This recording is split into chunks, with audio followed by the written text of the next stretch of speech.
大家好，我是梁朝伟。大家好，我是尚学友，新年快乐！祝愿全世界所有的人民身体健康，事事如意。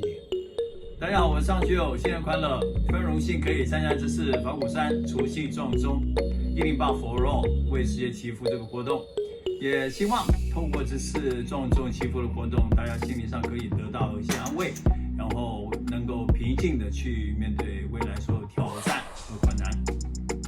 我记得圣严法师曾经说过，他说所有小小的好加起来就变成一个大大的好。我觉得特别适合在疫情这段时间去跟大家分享一下，因为我觉得每一个人做好了自己，然后世界就会变得更好，疫情就会过去。也希望2021年是一个美好的一年。大家好，我是梁朝伟。祝愿全世界所有的人民在新的一年身体健康，事事如意。我们讨论要有结论，现阶段不适合举办大规模的群聚活动，所以年后大街的实体活动取消，台北灯节延后，就这样。好，各位记者哦，这个依据中央公布的疫情资料跟指示嘛，加上我们今天早上各局处收集完整的资料后哈，我们讨论要有结论。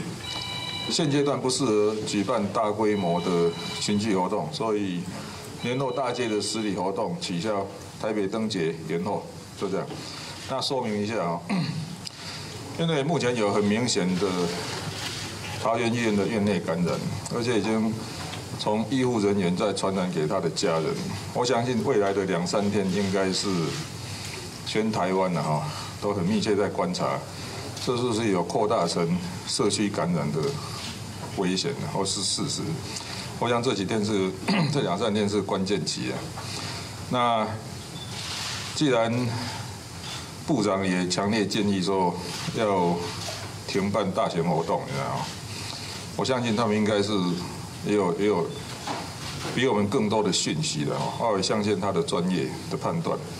那这个台北灯节哦，跟办那个跨年活动不一样，因为跨年活动是一个晚上，那只有在一个广场，跟这个要长达10天，然后在一个几乎是半个万华区的一个范围，你知道吗？这是完全不同规模的2件事情，所以结论就是年后大街的我们的实体活动就取消了，然后台北灯节就延后办理。那至于延到什么时候，就看疫情发展了。这个疫情和缓一点，也许到中秋或什么时候，我们再把那个登记拿出来就可以。我们都是医界都专业人士，他像上次要办跨年，他是说他只要遵守规则，他并没有说，他说只要遵守规则可以办，他跟这一次讲法是不一样，他这次是强烈建议，所以事实上是这样的，我们自己是专业人士，你知道，刚才讲过了，院内感染是确认的，那就从医护人员再传染到他的家人。坦白讲哦，我也在观察这2-3天呢。因为我们要决定说整个台北的防疫措施要不要往上升呢？因为还是首都生活圈，你知道吗？如果那个家人的感染有进入社区的话，那故事就完全不一样了。所以我们其实这2-3天，我想是关键期了哈。我们台北市政府要密切观察。